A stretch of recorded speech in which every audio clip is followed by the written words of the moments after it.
তো বন্ধুরা দেখুন, এই সাবুদানা আমি কালকে রাতে ভিজিয়ে দিয়েছিলাম। সাবুদানা খিচুড়ি বানাবো। পুরো মাপের জল দিয়েছি বলে শুকনো পুরো।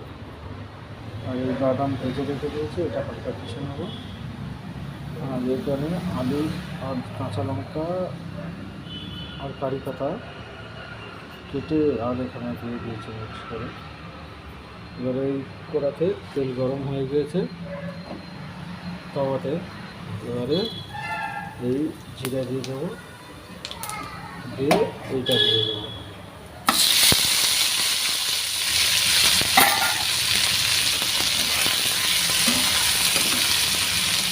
যে এটা ভাজতে পারবো, এটা হলুদ হলুদ পড়বে না।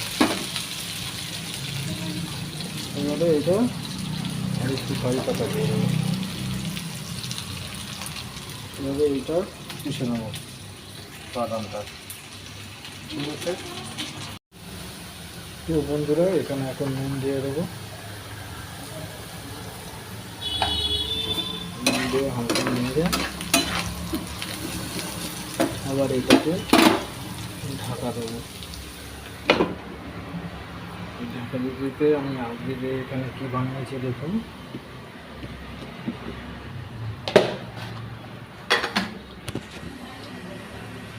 রুটি বানিয়েছি,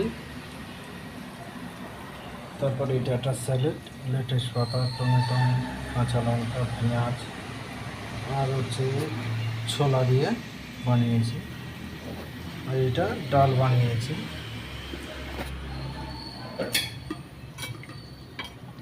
এটা ডাল বানিয়ে দিয়েছি। এই একটা স্যালাড,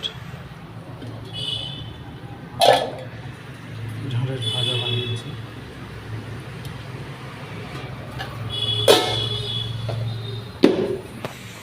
তো দেখতে থাকুন, আমি এখানে কাজ করি ব্যাঙ্গালোরে। এবারে এটা খুলবো, একটু নেড়ে দেবো।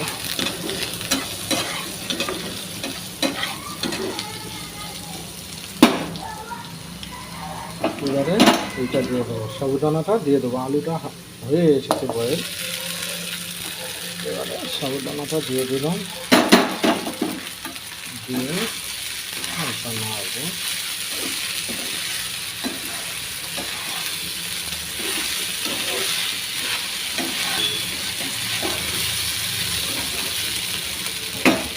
দিয়ে এই কেঁচা বাদামটা দিয়ে দেবো।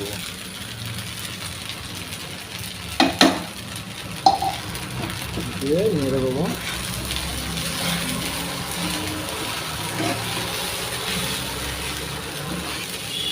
দেখতে থাকুন, এটা খেতে খুবই সুন্দর লাগে। আপনারা ট্রাই করে ঘরে বসতে পারেন সাবুদানা খিচুড়ি।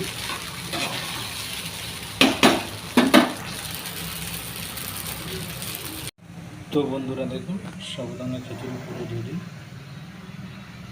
এটা সকালে নাস্তা বানিয়ে খেতে খুবই সুন্দর লাগে। আপনারা বানিয়ে খাবেন, খুব সুন্দর লাগবে, অসাধারণ লাগবে। আর ভালো লাগলে লাইক, কমেন্ট, শেয়ার এবং ফলো করবেন।